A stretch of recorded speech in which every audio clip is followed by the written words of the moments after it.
आज का मेरा टॉपिक ऑफ डिस्कशन है colour visions, it's photochemistry and try colour mechanism. ये क्या होता है ये आज आपसे डिस्कस करूँगा। तब होता क्या है कि हमारी आई है जो different gradations of the different colour जो है इनको डिटेक्ट कर सकती है। तो इस फिनोमेना को कहते हैं कलर विजन। कलर विजन में जो हमारी रेटिना के कौन से सेल्स इन्वॉल्व होते हैं, मेनली इन्वॉल्व होते हैं these are cone cells. These are cone cells. Cone cells कैसे इन्वॉल्व होते हैं कलर विजन में? कोन सेल्स के पास होते हैं स्पेसिफिक कलर पिगमेंट्स। अब ये कलर पिगमेंट्स क्या होते हैं? ये बेसिकली ट्रांसमेम्ब्रेन कॉन्जुगेटेड प्रोटीन्स होती हैं। जब मैंने आपको रॉड्स एंड कोन सेल का स्ट्रक्चर बताया था तो मैंने उसमें डिटेल से ये एक्सप्लेन किया था कि रॉड्स एंड कोन सेल जो होते हैं इनकी मेम्ब्रेन में कॉन्जुगेटेड ट्रांसमेम्ब्रेन प्रोटीन्स होती हैं। अगर किसी ने नहीं देखा वो लेक्चर तो उसका लिंक डिस्क्रिप्शन में दिया गया है, वो आप देख सकते हैं। तो ये जो कॉन्जुगेटेड ट्रांसमेम्ब्रेन प्रोटीन कोन्स की मेम्ब्रेन में पाई जाती है इसको कहते हैं कलर पिगमेंट्स। ये कॉन्जुगेटेड प्रोटीन होती है, यानी इसमें दो कंपोनेंट होते हैं, mainly made up of retinol, और जो प्रोटीन पोर्शन होता है उसको कहते हैं फोटोप्सिन। बिल्कुल इसी तरह की एक कॉन्जुगेटेड प्रोटीन रॉड सेल्स की मेम्ब्रेन में भी पाई जाती है, उसको कहते हैं रिडोप्सिन। तो अब जनरल रूल क्या है कि एक स्पेसिफिक कलर जो होता है इसको एब्जॉर्ब करने के लिए एक कोन के पास एक स्पेसिफिक कलर पिगमेंट होता है। इसका मतलब डिफरेंट तरह के जो कलर्स हैं इनको एब्जॉर्ब करने के लिए डिफरेंट टाइप के कलर पिगमेंट्स कोन्स में पाए जाते हैं। तो इसकी बेस पे फिर क्या होता है, कोन सेल्स के ग्रुप्स बन जाते हैं, तीन ग्रुप्स बन जाते हैं। कुछ कोन सेल्स ऐसे होते हैं जिनमें ये जो मैंने रेड कलर से दिखाया गया इनकी जो ट्रांसमेम्ब्रेन प्रोटीन कॉन्जुगेटेड प्रोटीन होती है जिसे कलर पिगमेंट कहते हैं, वो एब्जॉर्ब करती है रेड कलर को। कुछ कोन सेल्स ऐसे होते हैं इनकी मेम्ब्रेन में जो कलर पिगमेंट होता है वो मेनली एब्जॉर्ब करता है ब्लू कलर को। कुछ ऐसे कोन सेल्स होते हैं जिनकी मेम्ब्रेन में जो कलर पिगमेंट होता है वो मेनली एब्जॉर्ब करता है ब्लू कलर को। और इसी बेस पर ये जो कलर पिगमेंट है कोन सेल्स के अंदर पाया गया इसको स्पेसिफिकली नाम दिया जाता है red sensitive pigment, blue sensitive pigment and the green sensitive pigment का नाम दिया जाता है। अब लेट्स सपोज ये वाइट लाइट है, आप इसको देखें, इसके अंदर डिफरेंट वेवलेंथ है। अब जब ये हमारी आई के अंदर एंटर होती है तो इसमें जो रेड कलर होगा मेनली उसको कौन एब्जॉर्ब करेंगे? Red sensitive pigment. वो कौन सेल्स एब्जॉर्ब करेंगे रेड कलर को जिनके पास रेड सेंसिटिव पिगमेंट होगा। और रेड जो कलर होता है इसकी वेवलेंथ कितनी होती है? 570 नैनोमीटर। अब वाइट लाइट में जो दूसरा कलर होता है इसमें तो सारे होते हैं, जो ब्लू कलर होगा उसको कौन से कोन सेल्स एब्जॉर्ब करेंगे? मेनली जिनके पास ब्लू सेंसिटिव पिगमेंट होता है। और जो ब्लू कलर की वेवलेंथ कितनी होती है? 445 नैनोमीटर इसकी वेवलेंथ होती है। और इसमें जो ग्रीन कलर होता है इसको मेनली कौन से कोन सेल्स एब्जॉर्ब करेंगे? इसको वो कोन सेल्स एब्जॉर्ब करेंगे जिनके पास ग्रीन सेंसिटिव पिगमेंट है और इसकी वेवलेंथ कितनी होती है? 535 नैनोमीटर वेवलेंथ होती है। तो पहला रूल जो मैंने कलर विजन का आपको बताया था वो ये था कि जो डिफरेंट कलर एक स्पेसिफिक कलर होता है इसको एक स्पेसिफिक कलर पिगमेंट एब्जॉर्ब करता है। अब जो दूसरा रूल है वो आपने क्या याद रखना है, वो इंपॉर्टेंट बात ये है कि कोई भी कलर पिगमेंट है जो कोन सेल में पाया जाता है इसकी सेंसिटिविटी डायरेक्टली प्रोपोर्शनल होती है एब्जॉर्प्शन की। इसका मतलब क्या है कि मिसाल के तौर पे ये मैंने आपको जो दिखाया है आप ये देखें कि ये है यहाँ पे ये जो है रेड सेंसिटिव पिगमेंट, ये है ग्रीन सेंसिटिव पिगमेंट, ये ब्लू सेंसिटिव और ये है ग्रीन सेंसिटिव पिगमेंट। अब जो रेड सेंसिटिव पिगमेंट है ना ये रेड लाइट को एब्जॉर्ब करता है क्योंकि ये सेंसिटिव किसके लिए? रेड कलर के लिए। तो ये मैक्सिमली एब्जॉर्ब भी किसको करेगा? रेड कलर को ही। और इसी तरह जो ब्लू सेंसिटिव पिगमेंट है ये ब्लू कलर को एब्जॉर्ब करता है और मैक्सिमल एब्जॉर्प्शन इसकी किसके लिए होती है? For the blue. और ग्रीन की मैक्सिमल एब्जॉर्प्शन जो है मैक्सिमम एब्जॉर्प्शन किसके लिए करेगा? फॉर द ग्रीन कलर के लिए वो मैक्सिमम ग्रीन कलर को एब्जॉर्ब करेगा ग्रीन सेंसिटिव पिगमेंट। अब यही बात बुक से भी ग्राफिकली एक्सप्लेन कर रहा हूँ, ये बार बार इसी बात को 2 बार उसने एक्सप्लेन किया हुआ, मैं आपको वही बता रहा हूँ। अब यहाँ पे देखें ये वेवलेंथ है, यानी कि वेवलेंथ इंक्रीज हो रही है इस डायरेक्शन में क्योंकि रेड की वेवलेंथ ज़्यादा होती है, ग्रीन की इंटरमीडिएट होती है, ब्लू की वेवलेंथ होती है कम, जबकि ये यहाँ पे लाइट एब्जॉर्प्शन को वाई एक्सिस पे प्लॉट किया गया। तो अब यहाँ पे खुद देखें जो ब्लू कलर वाले हैं ना वो मैक्सिमली किसको एब्जॉर्ब करते हैं? ब्लू वेवलेंथ को, क्योंकि ये ब्लू कलर जो लाइट है इसके लिए जो सेंसिटिव पिगमेंट कौन से होते हैं? Blue sensitive pigment. और वो मैक्सिमम किसको एब्जॉर्ब करते हैं? Blue sensitive pigment. ब्लू कौन मैक्सिमम ब्लू लाइट को ही एब्जॉर्ब करते हैं, जबकि जो वो कौन सेल्स हैं जिनके पास ग्रीन सेंसिटिव पिगमेंट है वो मैक्सिमम किसको एब्जॉर्ब करते हैं? ग्रीन लाइट को ही एब्जॉर्ब करते हैं। और जो रेड सेंसिटिव पिगमेंट होते हैं जिन कोन सेल्स के पास वो मैक्सिमम किसको एब्जॉर्ब करते हैं? रेड वेवलेंथ को। रेड की वेवलेंथ मैंने आपको बता दी थी। और जो यहाँ पे एक इंपॉर्टेंट बात आप याद रख लें, ये रॉड्स की एब्जॉर्प्शन का ग्राफ है। रॉड्स की मैक्सिमम एब्जॉर्प्शन किस वेवलेंथ को रॉड एब्जॉर्ब करते हैं? 505 नैनोमीटर को आपने ये याद रखना है। अच्छा जी, अब बात कर लेते हैं कि ट्राई कलर मैकेनिज्म ये क्या होता है। अब होता क्या है कि मैंने आपको बताया था कि डिफरेंट कलर हैं, इसको एब्जॉर्ब करने के लिए कोन्स के पास स्पेसिफिक कलर पिगमेंट्स होते हैं।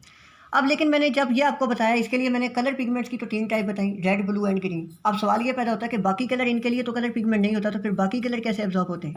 इसके जवाब के लिए जो मैकेनिज्म मैं आपको बता रहा हूँ इसको कहते हैं ट्राई कलर मैकेनिज्म। असल में कलर विजन जो है ना ये गाइडन में थोड़ा सा स्प्लिट करके लिखा है, कुछ स्टार्ट में लिखा है, कुछ इसकी मैकेनिज्म फोटोकेमिस्ट्री को अलग अलग लिखा हुआ है। तो मैंने यहाँ पे समराइज़ करके आपको बता रहा हूँ। कलर विजन के लिए काफ़ी ज़्यादा थ्योरीज़ हैं, जिसमें एक जो हमारी गाइडलाइन में लिखी है ट्राई कलर मैकेनिज्म, मैं वो आपको बता रहा हूँ। ये थ्योरी की समरी क्या है?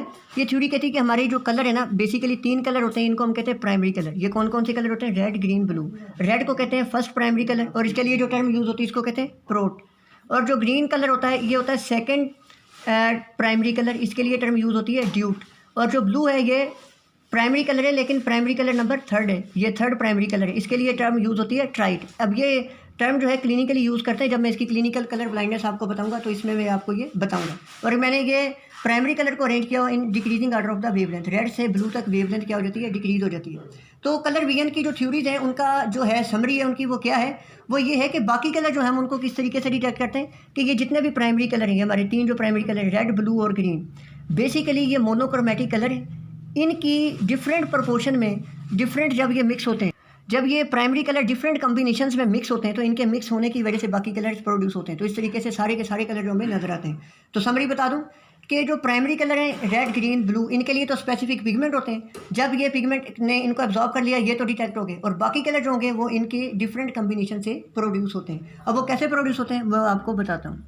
अब ये डिफरेंट जो पिगमेंट है ना, इनकी एब्जॉर्प्शन और वेवलेंथ जो है इनके दरमियान एक ग्राफ बना हुआ है, बुक में भी बना हुआ है, आपको बुक से भी दिखाऊंगा। पहले जनरली आपको बता दूं। अब होता क्या है कि बेसिकली जो हमारे पास है ना प्राइमरी कलर, इनकी एब्जॉर्प्शन के लिए तो हमारे पास होते हैं पिगमेंट।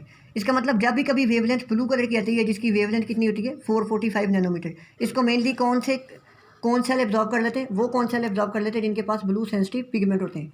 जब भी कभी वेवलेंथ हमारे पास आती है ग्रीन कलर में, ग्रीन कलर में वेवलेंथ कितनी होती है? 535 नैनोमीटर, जो मैंने लेक्चर के स्टार्ट में आपको बताया था। इसको मेनली वो कौन सेल एब्जॉर्ब कर लेते हैं जिनके पास ग्रीन सेंसिटिव पिगमेंट होता है। और जब रेड वेवलेंथ आती है जिसकी वेवलेंथ कितनी होती है? 570 नैनोमीटर, इसको वो कौन सेल एब्जॉर्ब कर लेते हैं जिनके पास रेड सेंसिटिव पिगमेंट होते हैं। अब होता क्या है कि जब बाकी कलर्स आते हैं, अगर कोई वेवलेंथ ऐसी है, लेट्स सपोज 580 नैनोमीटर की वेवलेंथ है, अब ये किसी भी प्राइमरी कलर की वेवलेंथ से कंसाइड नहीं कर रही, ये किसी में भी लाई नहीं कर रही, तो अब ये कैसे एब्जॉर्ब होगा? अब मैं आपको बताता हूँ कि डिफरेंट कलर जो दूसरे कलर हैं इनको कैसे डिटेक्ट किया जाता है। अब होता क्या है कि जब कोई ऐसी वेवलेंथ आ जाती है जो किसी भी प्राइमरी कलर की वेवलेंथ से मैच नहीं करती, तो ये कैसे एब्जॉर्ब होती है? तो इसको 3 तरह के कोन सेल्स होते हैं ना, red, blue and green sensitive pigment containing cone sales. तो इसमें से वो कोन सेल्स जो इस वेवलेंथ के क्लोजेस्ट वेवलेंथ को एब्जॉर्ब करते हैं ना, वो मिलके इसको एब्जॉर्ब कर लेंगे। जैसे 580 नैनोमीटर है ना, तो ये किस किस के करीब है? 570 के बिल्कुल करीब है, और समवट 535 इसका अगर हम डिफरेंस निकालें थोड़ा सा होगा, तकरीबन कुछ ना कुछ इसके करीब है। तो वो कौन सेल्स जो रेड कलर को एब्जॉर्ब करते हैं, ग्रीन कलर को एब्जॉर्ब करते हैं, ये मिल के दोनों इस वेवलेंथ को एब्जॉर्ब कर लेंगे। तो इसका मतलब क्या होगा? एक डेफिनेट रेशो बनेगी कि जब भी 580 नैनोमीटर की वेवलेंथ आएगी, ये रेड सेंसिटिव पिगमेंट वाले कोन सेल्स को 99% एक्टिवेट करेगी, यानी इसको मैक्सिमली एब्जॉर्ब करेंगे रेड सेंसिटिव कंटेनिंग कोन्स, जबकि 42% ये एक्टिवेट कर देगी green sensitive pigment containing cones को। जबकि क्योंकि अब ब्लू जो है कोन्स, ऐसे कौन जिनके पास ब्लू सेंसिटिव पिगमेंट है वो एब्जॉर्ब करते थे 445 नैनोमीटर की वेवलेंथ, जबकि ये वेवलेंथ है 580 नैनोमीटर की। अच्छा खासा डिफरेंस है। तो ये कौन सा बिल्कुल भी रोल प्ले नहीं करेंगे इसकी एब्जॉर्प्शन में, इसलिए इसको ये जो लाइट है 580 नैनोमीटर की जो वेवलेंथ है, ये इसको बिल्कुल 0% एक्टिवेट करेगी। तो इस तरीके से एक डेफिनेट रेशो बन जाती है। इस तरीके से एक डेफिनेट रेशो बन जाती है क्या कि 99% रेशो 42:0। इसका मतलब क्या है कि जो ऐसी वेवलेंथ आई है कोई जिसने red sensitive pigment containing cone sales को 99% एक्टिवेट किया, 42% एक्टिवेशन करवाई है green sensitive containing cone sales की, और 0% इसमें इसकी एब्जॉर्प्शन में रोल है ब्लू सेंसिटिव कंटेनिंग पिगमेंट का। तो इस रेशो को जो सेंट्रल नर्वस सिस्टम है वो डिटेक्ट करेगा एज अ ऑरेंज। तो इस तरीके से बाकी कलर है उनके लिए भी डेफिनेट रेशोज होती हैं कि किस रेशोज़ में जो आने वाली वेवलेंथ है ये कौन सेल्स को एक्टिवेट करती हैं। वो रेशो जो है इससे दूसरे कलर जो है वो सारे डिटेक्ट हो जाते हैं होते हैं। ये रेशो का मैंने टेबल बनाया हुआ है, समरी आप आसानी से याद रख सकते हैं।